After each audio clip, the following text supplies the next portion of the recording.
comenzar con el tema de hoy, que es el tema de la política, los partidos políticos, el tema de Venezuela es un país distinto, que uno escucha siempre en Venezuela. Venezuela es un país distinto. El problema es que en Perú también escucha lo mismo del Perú, en Bolivia de Bolivia, en Colombia de Colombia, y ese es un cuento de los socialistas. Ese tema va a ser, vamos a empezar con ese tema y vamos a seguir con el tema de la democracia. ¿Okay? Te ruego, Ator, que me apoyes desde Skype, ahí donde estás, si se cae este sello. Yo de vez en cuando voy a hacer esto, cambio y sigo para asegurarme de que estoy en el aire y que me están escuchando. ¿Ok?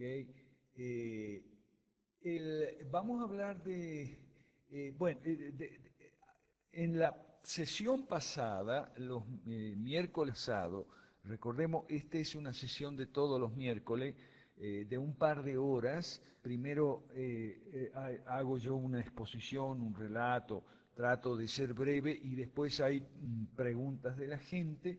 Yo pido por favor que las preguntas sean breves para que todos podamos participar. Pido también que los que llegan tarde no pretendan que se prolongue hasta la medianoche.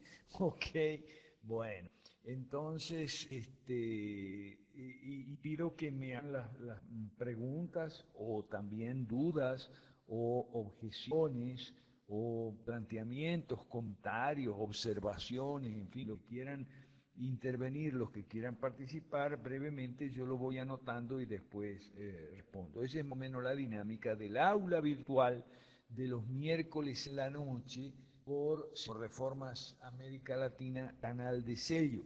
¿Ok? Cambio y sigo. Ok. Entonces, resulta que vivimos una democracia enferma de muchas mentiras. Esa de que este es un país distinto es un engaño de los socialistas. Lo explicamos, lo voy a resumir ahora, lo explicamos la vez pasada. ¿En qué consiste el engaño? El engaño consiste en impedirte que compares. ¿Ok? Por ejemplo, en Venezuela, cuando empezó el chavismo, se nos decía, Venezuela es un país muy diferente, especial, atípico. Por lo tanto, Venezuela no es Cuba, porque nosotros decíamos, mire, que en Venezuela se está siguiendo el camino de Cuba, tanto por el lado del gobierno como por el lado de la oposición. O sea, el gobierno venezolano se parece cada vez más al gobierno de Cuba. Chávez se parece cada vez más a Castro. Y la oposición blandengue, la oposición venezolana se parece cada vez más a la oposición cubana en que no cuestionan el sistema, cuestionan nada más que la permanencia de Castro en el poder o de Chávez en el poder, pero no cuestionan el sistema, no cuestionan el socialismo. Por eso entonces en Cuba tenemos socialismo duro desde 1959 y en Venezuela desde 1999 y seguimos pues, ok, por muchas razones. Y una de esas razones es el engaño de, no, este es un país diferente, Venezuela no es Cuba, aquí no va a pasar lo mismo que en Cuba. Y pasó y está pasando. Entonces, estos países latinoamericanos no son diferentes. Se nos dice que somos todos diferentes para impedirnos comparar los procesos y ver lo que tienen de igual y aprender de las comparaciones. Insisto, aprender de las comparaciones. Eso nos quiere impedir. Se nos quiere impedir que podamos hacer comparaciones entre los procesos políticos de Venezuela, Cuba, Ecuador, Costa Rica o el que sea, para que no aprendamos y mantenernos siempre en un infantilismo, ¿ok? Sin cuestionar el sistema, jamás cuestionando en todo caso a los gobernantes, pero no el sistema de gobierno, ¿ok? Entonces eso es lo que tenemos en estos países y por eso se nos dice, en cada país, este país es diferente, no puedes compararlo con el de al lado, no puedes contrastar con el del vecino, porque este país es único y diferente. Y resulta que no, estos países tienen los mismos temas, y por lo tanto la solución es exactamente la misma. ¿Ok? Las 5 reformas valen para todos los países. La transición al capitalismo es la solución a todos los problemas que son los mismos. Además, el otro gran engaño socialista es que nos dicen que el libre mercado no puede ir en el Perú o en Venezuela porque este es un país distinto, entonces aquí el libre mercado no va a funcionar. Ah, pero el socialismo sí. Se nos mete, primero se nos engaña diciendo que todos estos países son muy diferentes, son muy distintos, y resulta que nos meten la misma receta socialista en todos los países. De manera que donde estaba el asunto de que eran distintos, etcétera. Entonces vamos a por culpa del socialismo tenemos en nuestros países unas democracias enfermas, que son un remedio de democracia en realidad, unas democracias que el profesor Olavo de Carvalho llama democracias patológicas. ¿Okay? ¿Cómo es la definición de democracia patológica? ¿Qué cosa es una democracia patológica? Una democracia patológica significa enferma.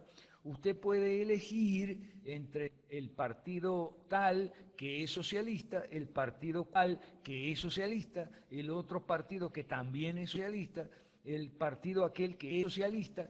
Y por eso vemos, por ejemplo, en Venezuela el espectáculo triste y desagradable y vergonzoso de gente que se psea y se cambia hoy de la oposición al gobierno hoy, mañana otra vez del gobierno a la oposición y pasado de vuelta otra vez. Yo no me acuerdo cuántas veces han saltado la talanquera, como dicen en Venezuela, gente como William Ojeda o Henry Falcón o ese tipo de gente que pasa de gobierno a oposición. ¿Por qué puede pasar tan fácil? Bueno, por la comunidad ideológica que hay entre gobierno y oposición, entre los partidos de gobierno, el llamado Polo Patriótico, empezando por el PSUV, y la MUD, Movimiento de Unidad Democrática, que es la oposición en Venezuela. Hay una serie de partidos también que tienen en común los partidos socialistas de oposición con los partidos socialistas de gobierno, oficialistas. Bueno, que son socialistas, pues. Entonces, eso es una democracia enferma, una democracia patológica, no tiene variedad ideológica. Por lo tanto, la matriz de cada partido es una matriz de propuestas, pero las propuestas son todas socialistas, porque vienen de ideología que comparten, que son todas socialistas. Entonces, siempre lo mismo, ¿no? Con nosotros sí le vamos a dar educación al pueblo, nosotros sí le vamos a dar salud al pueblo, nosotros sí le vamos a dar casa, comida al pueblo y tal. Bueno, eso es socialismo. Entonces, hablamos un poquito de los partidos políticos porque nuestra primera reforma contempla la privatización de los partidos políticos. Esto tenemos que detallarlo y vamos a hablar, vamos a centrar el tema de hoy, la conversación de hoy, sobre la privatización de los partidos políticos. ¿Qué significa, en pocas palabras, devolver los partidos políticos a la gente? Acuérdese que el proyecto de las 5 reformas, derogación de leyes malas y 5 reformas, le llamamos la gran devolución, cambio y sigo. La gran devolución, ¿ok? Y que la gran devolución de funciones, poderes y recursos que el estatismo ha usurpado desde mucho antes del chavismo, en el caso de Venezuela, ha usurpado de la gente. Entonces, esas funciones, esos poderes y esos recursos vamos a devolver, que han sido usurpados a través de las leyes malas. Vamos a devolver, ¿cómo? Derogando las leyes malas e impulsando las 5 reformas. Entonces, la reforma número 1 contempla 2 puntos. Uno, poner los gobiernos en su lugar, a cargo de su función propia, que son seguridad, justicia y obras públicas e infraestructura física. Y cuando decimos los gobiernos en plural, significa gobiernos municipales, gobiernos de cada estado, de cada departamento, se dice en otro país, y gobierno central o gobierno nacional. O sea, los gobiernos ponerlos en su lugar a cargo de sus funciones propias, con los poderes necesarios e imprescindibles para cumplir esas 3 funciones propias y no más, y con los recursos necesarios e imprescindibles igualmente para cumplir esas funciones propias y no más. Ese es el punto 1 de la reforma 1, poner al gobierno en su lugar. ¿Okay? Y el punto 2 de la reforma 1, digamos reforma 1.2, sería devolver los partidos políticos a la gente, ¿sí? A través de la privatización de los partidos políticos. Y eso de entrada, para perderle el miedo a la palabra privatización. Privatización no es algo malo, es devolver a la gente, a la sociedad civil, a las familias, a las escuelas, a las clínicas, a las empresas, a los bancos, las funciones que les son propias. ¿Okay? Entonces, los partidos políticos, a ver, decimos nosotros privatización de los partidos políticos. ¿Eso significa que los partidos políticos hoy son públicos o estatales o algo así? Bueno, sí, algo así.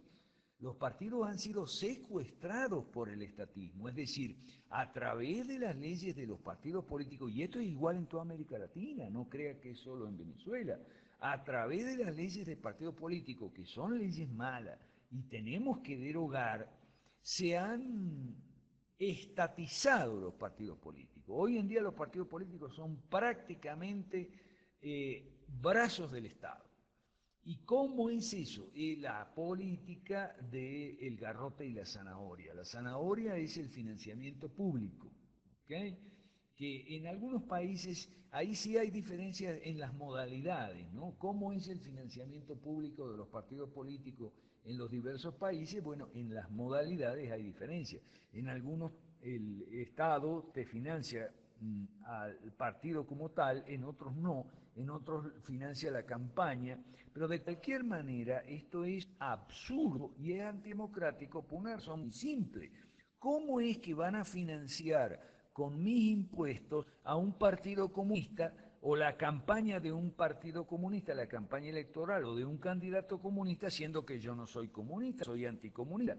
Y de la misma manera igual, lo que es bueno para la pava es bueno para el pavo, decimos en Venezuela.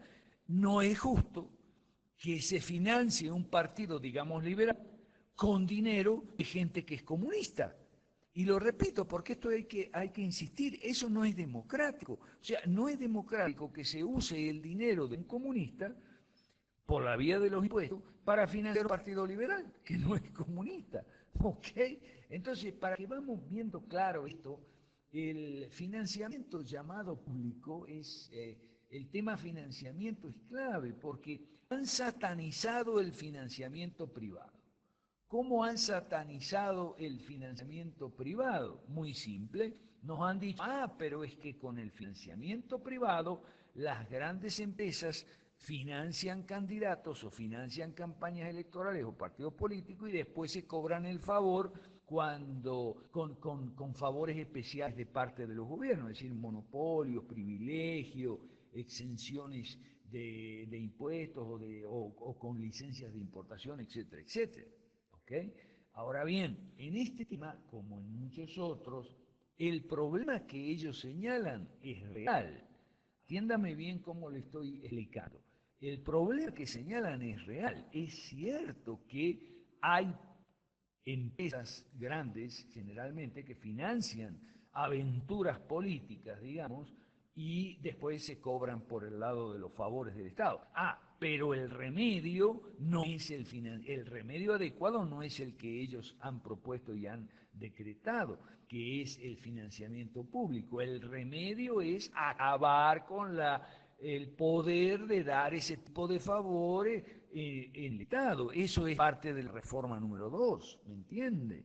O sea, que si no hay favores a la venta, no hay quien pueda comprar favores. Esto, nosotros ahí ponemos siempre el ejemplo, perdónenme la chica, de la prostitución. ¿Ok?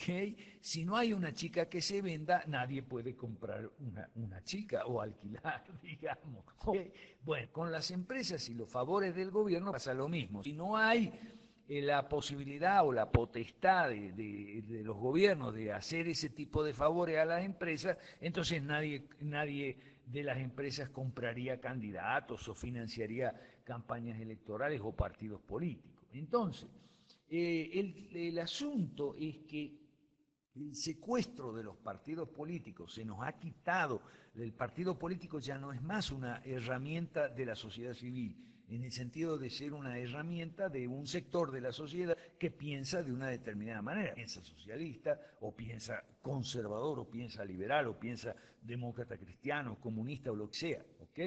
Ya no es más una herramienta de ese sector ideológico de la sociedad civil, es un brazo del Estado.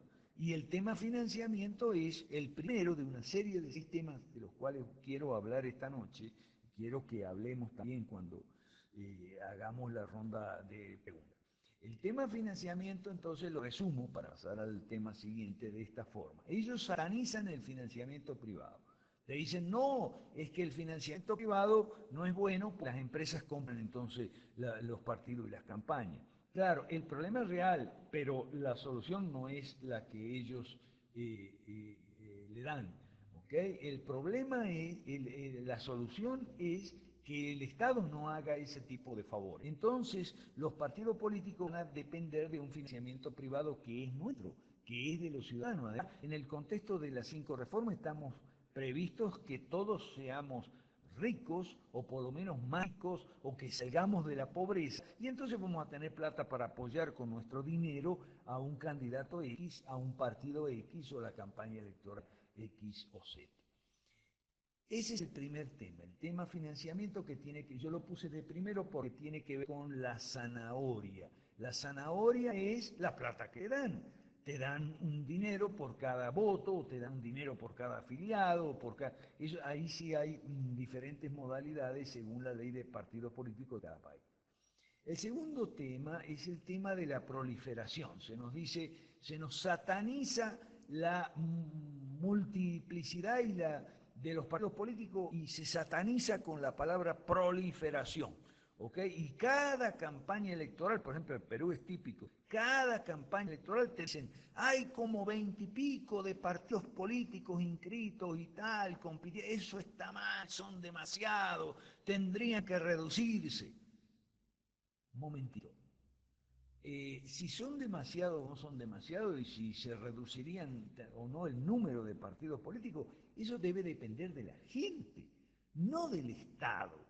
Entonces el Estado normalmente pone una valla y te dice la valla es un número de afiliados. Este es un tercer tema que está muy relacionado con la proliferación. Te dice, no puede haber, no puede ser que haya 20 y pico, entonces pone a recoger firmas.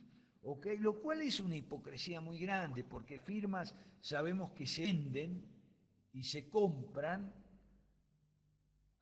Voy a subir el volumen.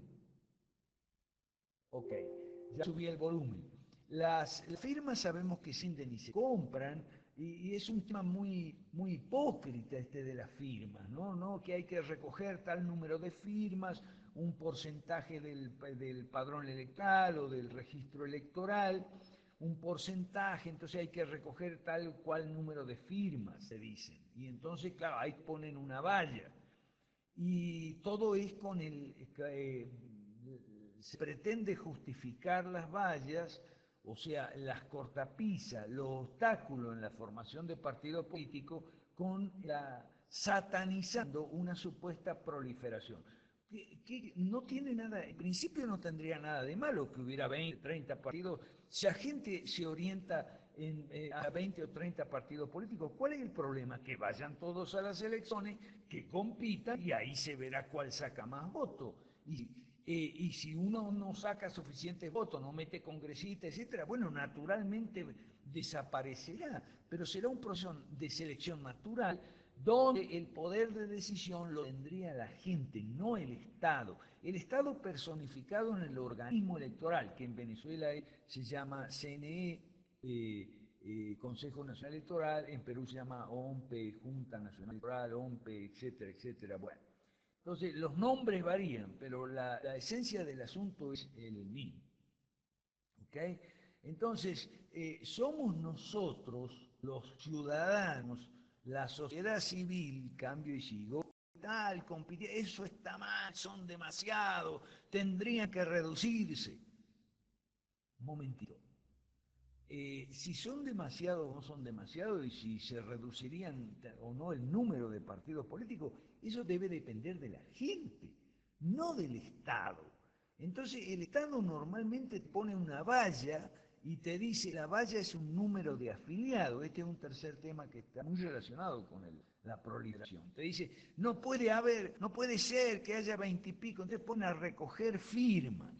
¿Okay? Lo cual es una hipocresía muy grande, porque firmas sabemos que se venden y se compran. Voy a subir el volumen. Ok, ya subí el volumen.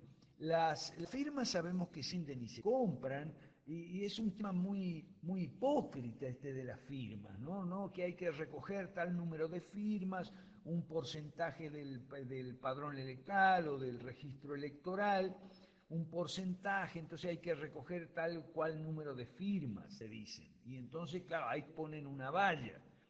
Y todo es con se pretende justificar las vallas, o sea, las cortapisas, los obstáculos en la formación de partidos políticos, con satanizando una supuesta proliferación. Que no tiene nada, en principio no tendría nada de malo que hubiera 20, 30 partidos, si la gente se orienta a 20 o 30 partidos políticos. ¿Cuál es el problema? Que vayan todos a las elecciones, que compitan y ahí se verá cuál saca más votos. Y si uno no saca suficientes votos, no mete congresistas, etcétera, bueno, naturalmente desaparecerá, pero será un proceso de selección natural donde el poder de decisión lo tendría la gente, no el Estado. El Estado personificado en el organismo electoral, que en Venezuela se llama CNE, Consejo Nacional Electoral, en Perú se llama OMPE, Junta Nacional Electoral, OMPE, etcétera, etcétera. Bueno, entonces los nombres varían, pero la esencia del asunto es el mismo. ¿Ok? Entonces, somos nosotros, los ciudadanos, la sociedad civil, cambio y sigo, se llama OMPE, Junta Nacional Electoral, OMPE, etcétera, etcétera. Bueno, entonces los nombres varían, pero la esencia del asunto es el mismo. ¿Ok?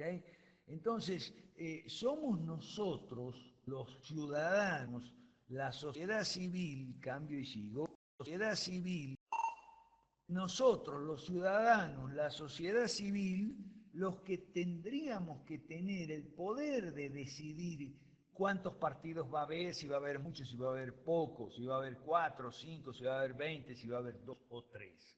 Nosotros, pero con nuestro voto, con nuestro apoyo en trabajo voluntario y con nuestro apoyo en dinero, repito, nuestro voto, nuestro apoyo en trabajo voluntario, nuestro apoyo en dinero, nuestra afiliación o no afiliación, nuestra participación o no participación en los eventos internos, pero nosotros tendríamos que decidir cuáles partidos estarían allí para competir, y no un conjunto de burócratas que son los del CNE, los de la OMP, etcétera. Yo los conozco porque yo, por una razón, yo soy viejo, ok, vamos a estar claros.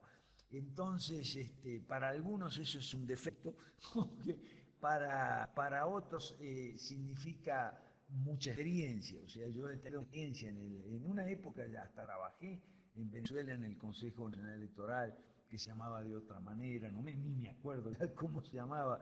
Yo tuve oportunidad de conocer varios monstruos por adentro, ¿no? En varios países, entonces, en mis largos años de carrera política. Entonces, esos burócratas son los que deciden si este partido o cual partido va o no va, si puede competir o no puede competir. Como digo, el tema financiamiento es importante, el tema no proliferación, o sea, ponerle obstáculos a los partidos que la gente decide crear, decide fundar, decide instituir, ponerle obstáculos desde el Estado para que no haya esa proliferación. Y el primer y principal obstáculo es la valla, el número de afiliados. Por eso es el tercer punto de esta conversación. En cuarto lugar, otro tópico es el tema de la democracia interna. O sea, se sataniza, en Venezuela había una expresión, me acuerdo, los cogollos.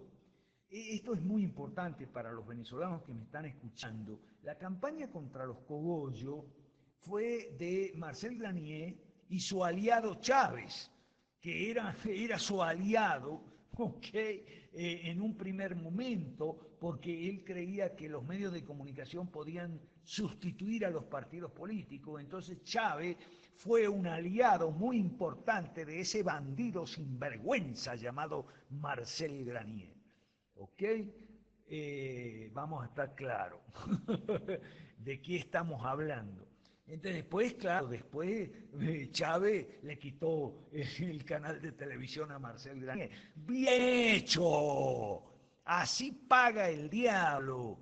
Mal paga el diablo a los que bien le ayudan. Bien hecho que le hayan quitado al señor Marcel Granier la concesión. Nosotros elegimos a Marcel Granier, nosotros los liberales, señor Marcel Granier, mucho mejor que los sistemas de concesión son los sistemas de radiofrecuencia libre que proponemos los liberales.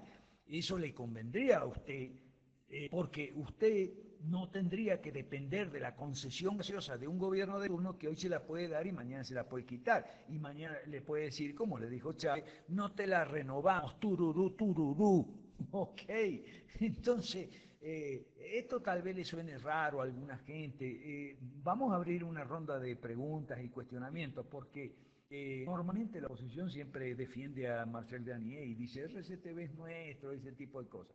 Nosotros aquí tenemos una posición liberal y queremos darla a conocer, ¿ok?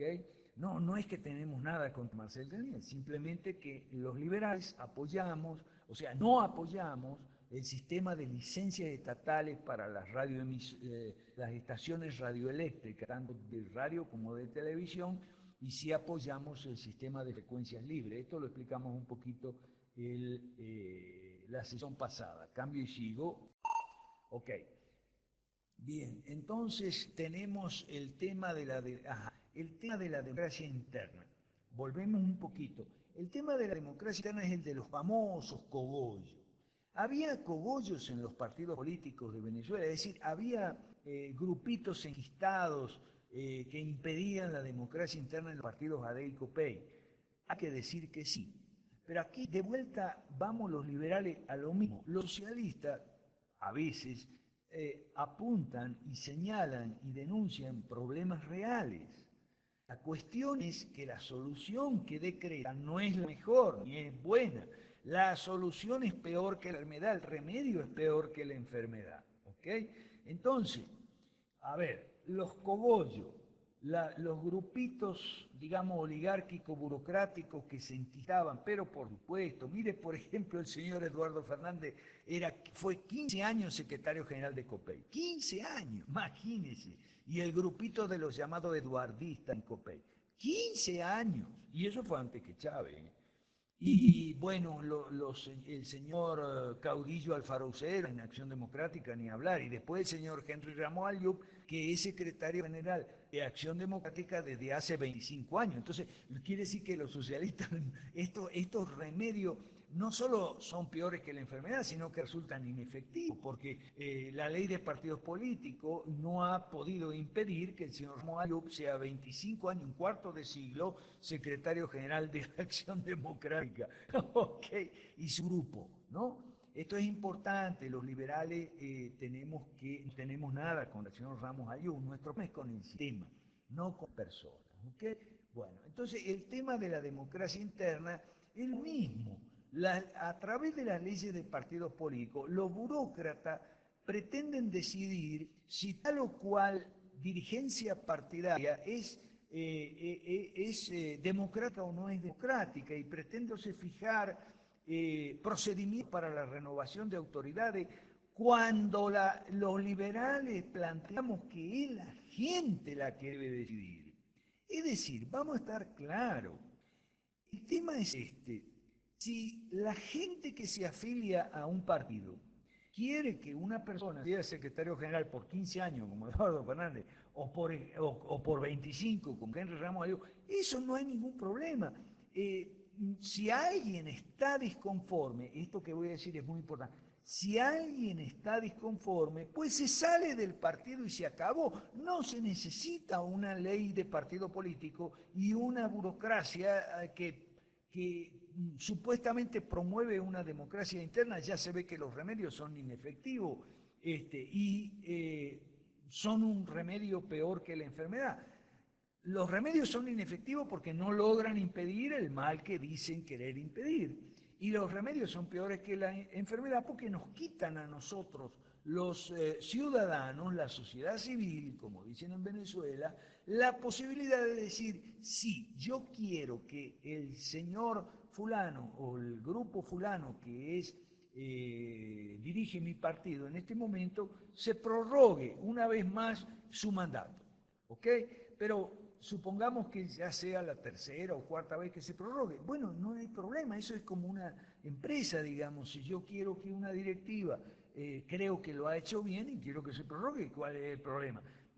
Si no lo quiero, entonces pues votaré en contra. Y si pierdo la elección interna, digamos, me iré del partido y me iré a otro. Pero en ese caso, el poder de votar con los pies importante, que es el poder que tiene el ciudadano, que tiene la sociedad civil, de votar con los pies, tanto de empresa comercial como de partido y de país, se reconozca. Y lo que hacen las leyes de partido político hoy no reconocen, porque le dan ese poder a una burocracia estatal, que es la burocracia del llamado órgano electoral. Y ese sería el cuarto punto, ¿no? La democracia interna. El quinto sería lo de las cuotas para mujeres. Atención, queridas amigas, yo creo que las mujeres, o por lo menos entre las mujeres, hay personas, cambio y sigo porque esto es importante, entre las mujeres hay mujeres que son infinitamente más capaces, más honestas que muchos hombres. Lo voy a repetir. Creo que hay mujeres que son infinitamente más capaces, más honestas que muchos hombres. Por lo tanto, están en ultra capacidad de manejar un partido político o lo que sea. Pero entonces no necesitan que venga una burocracia, dicte una ley que diga una cuota, no, tiene que haber 50% de mujeres, o 40 o 30 o lo que sea. Y entonces la burocracia entonces controla a ver si hay mujeres, cuántas mujeres hay, se pone a contar cuántos hombres hay y cuántas mujeres hay en cada directiva o en cada lista de postulación al Congreso, al Consejo Municipal o lo que sea. Porque esto es arbitrario. ¿Cómo fijar 50% de cuota para mujeres, o 40 o 30? ¿Por qué no 70 o por qué no 20? ¿Por qué no 10? Es totalmente arbitrario, ¿no? Porque lo mismo sería fijar cuotas raciales, y a eso vamos. Me refiero a la tendencia que lleva toda esta gente del socialismo del siglo XXI, el marxismo cultural, etcétera, a fijar, así como fijan hoy día cuotas por sexo, digamos, para mujeres y para hombres, van a fijar para blancos, negros, mestizos y mulatos y zambos, van a fijar para homosexuales y lesbianas. A eso ya estamos llegando, ¿ok? Entonces, eso no puede ser, tienen que ser las personas. Si yo quiero votar por un homosexual, una lesbiana en un partido político, ok, yo tengo que tener el poder de votar. Y si no quiero votar por un homosexual o una lesbiana, tengo que tener el poder de no votar. Y si pierdo, quedo en minoría, bueno, entonces voto con pie. Si pusieron ahí un homosexual y a mí no me gustó, me voy. O si no pusieron el homosexual, a mí no me gustó eso, bueno, de lo mismo me voy. Es decir, eso es importante. Esos son los partidos políticos privados. Eso significa la privatización de los partidos políticos. Por eso nosotros, privatización es un término que tenemos que defender. Si nos dicen que la primera reforma pretende privatizar los partidos políticos, tenemos que decir, por supuesto, los queremos en manos de la gente. Si la segunda reforma, privatizar empresas del Estado, por supuesto, las queremos en manos de la gente y que los clientes y usuarios puedan decidir, y los consumidores, no que tengamos hoy empresas estatales o controladas por Estado que nos ofrecen pésimos servicios telefónicos, pésimos servicios de Internet, pésimos servicios bancarios, por ejemplo, porque son monopolios y oligopolios en el verdadero sentido de la palabra, no necesariamente que sean grandes, pequeños o medianos, porque no es una cuestión de tamaño el monopolio o el oligopolio, es una cuestión de tener o no tener una relación preferencial con el Estado, o una relación de privilegio con el Estado. Por último, el sexto punto, muy relacionado con este de las cuotas para mujeres, cuotas para lesbianas, cuotas para homosexuales, etcétera, está el tema de los parámetros ideológicos. ¿Okay? Bajo la excusa de no permitir partidos cuya ideología sea antidemocrática, autoritaria o lo que sea, o va en contra de la democracia, etcétera. Bajo esa excusa se pretende dictar parámetros ideológicos a los partidos, insisto, dictar parámetros ideológicos a los partidos a través de las leyes de partido que serían, cuyo cumplimiento sería confiado a una burocracia político-administrativa enquistada en los consejos, en los organismos electorales. Que por otra parte los organismos electorales, estas burocracias, los conozco por adentro bastante. Estas burocracias llevan años y años. Entonces, cuando cambian la cúpula, cuando cambia directiva, que a veces cambia, ¿okay? La burocracia permanece, que son todos los directores y subdirectores y vicedirectores del despacho. Digamos, hasta el nivel a veces de director o de subdirector, despacho y tal, cambio y sigo. La burocracia permanece, son siempre las mismas personas, se jubilan ahí después de largas carreras, les hacen un cena, les dan un premio de su jubilación, pero muchas veces los que deciden son ellos, ¿ok? Y nosotros queremos acabar con eso, queremos ese poder de decisión quitárselo al burócrata o a los políticos de turno, o a los políticos de turno encompinchados con los burócratas externos, que es lo que les sucede, y dar a los ciudadanos el poder de decidir cómo manejar un partido. O sea, si yo me afilio a un partido, yo tengo que decidir cómo se va a financiar, cuántos afiliados va a haber, si las autoridades se van a renovar cada tanto o no se van a renovar, cuál sería el método preferido para escoger postulantes a los cargos públicos, sea Congreso, Consejo Municipal, alcalde, lo que sea, o presidente y vice. Yo tengo que decidir si va una mujer o no va una mujer, si considero que una mujer no es que cumpla la cuota, sino si una mujer es lo suficientemente capaz o no es suficientemente capaz y honesta, igual que un hombre, por supuesto, sin ninguna diferencia de cuota y ese tipo de cosas. Y en cuanto a los parámetros ideológicos, son las personas las que tenemos que decidir los parámetros ideológicos. Y si no nos gustan los parámetros ideológicos, podemos irnos de los partidos políticos. Como si no nos gustan la cantidad de mujeres que hay, que no hay, también podemos irnos. Si no nos gusta cada cuánto se renuevan o qué método usan para renovar las autoridades o para escoger los postulantes a los puestos públicos, me voy si no me gusta. El financiamiento, si no me gusta cómo es, me voy. Y lo mismo el número de afiliados, si me parece que son muy poquitos, me puedo ir y tal. Y si me gusta un partido político, entro y participo y contribuyo con su financiamiento o contribuyo con trabajo voluntario, ¿ok?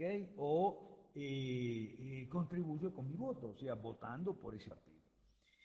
Y otra cosa, y con esto voy a terminar esta parte, ¿no? Tenemos una media hora más, perdón, más de media hora ya y quiero escuchar a ver qué hay por ahí, ¿ok?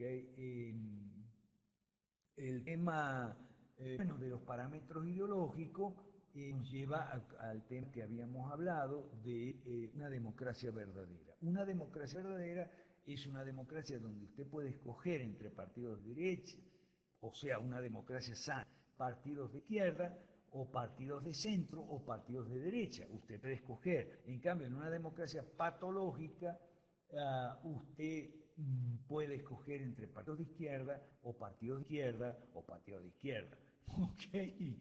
En todo caso, tal vez haya uno que sea más de izquierda que otro, pero yo no, eso no veo claro, por ejemplo, en Venezuela, a cada rato el comunista ese que han puesto al frente de la orquesta esa a cada rato, ¿okay? La oposición, el comunista ese, dice en reuniones, a veces en público, a veces en reuniones privadas, y todos son iguales, todos también lo dicen, que ellos son los verdaderos socialistas, que ellos son más socialistas que los socialistas del PSUV, que los chavistas, etcétera, etcétera. Entonces, a mí me es muy difícil, por eso me es muy difícil votar. Por eso yo, a pesar de teóricamente estar habilitado para votar en Venezuela y en Argentina, no voto. No voto porque no me gusta. Soy todo socialista, ¿para qué voy a votar? Bien, entonces eh, eh, vamos a escuchar. Yo voy Ator, te voy a pedir que hagas la moderación si es necesario y que me avises por Skype si se cae el sello. Y voy a pedirle a los participantes que pueden libremente plantear preguntas, pero también plantear dudas, cuestionamientos, objeciones, observaciones o cualquier tipo de planteamiento que se les ocurra, siempre y cuando sea breve. Yo lo voy anotando aquí y cuando tenga dos o tres preguntas, el que quiera hacer dos o tres preguntas o dos o tres dudas o dos o tres observaciones también, yo voy a ir anotando, como es costumbre, y entonces aquí tengo papel y lápiz, no estamos en Egipcio, no hay video. Okay. Aquí tengo papel y lápiz y voy anotando lo que me vayan planteando. Como digo, privatizar los partidos políticos es uno de los objetivos de la reforma número uno, así como privatizar empresas o activos del Estado de la número dos, privatizar la educación es número tres, privatizar la atención médica es número 4 y privatizar las jubilaciones y pensiones es número 5. ¿Okay? Ya la sesión pasada hicimos un repaso de en qué consistía las 5 reformas. Nosotros creemos que privatizar es algo muy bueno, que los servicios en manos privadas y respondiendo a la libre competencia, no respondiendo a los dictados de los gobiernos o a los favores de los gobiernos de turno, es el mejor sistema para que todos podamos. Los pobres salir de la pobreza.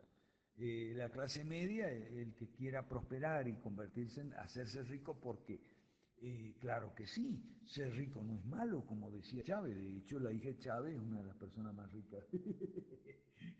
Parece que no, parece que no siguió el consejo de su papá en ese aspecto. Entonces voy a dejar aquí cambio y por favor, Ator, te oigo y escucho a los demás. Gracias, cambio.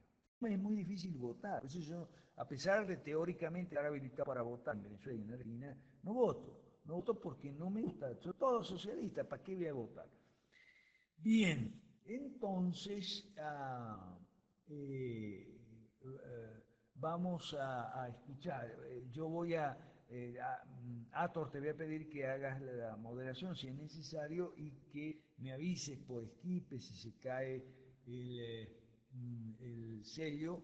Y voy a pedirle a los participantes que pueden libremente plantear preguntas, pero también plantear dudas, cuestionamientos, objeciones, observaciones o cualquier tipo de planteamiento que se les ocurra, siempre y cuando sea breve. Yo lo voy anotando aquí y cuando tenga dos o tres preguntas, el que quiera hacer dos o tres preguntas o dos o tres dudas o dos o tres observaciones también, yo voy a ir anotando, como es costumbre, y entonces aquí tengo papel y lápiz, no estamos en Egipcio, no hay video.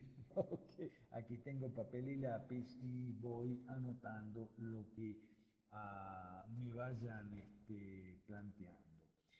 Como digo, privatizar los partidos políticos es uno de los objetivos de la reforma número uno, así como privatizar empresas o activos del Estado de la número dos, privatizar la educación es número tres, privatizar la atención médica es número 4 y privatizar las jubilaciones y pensiones es número 5.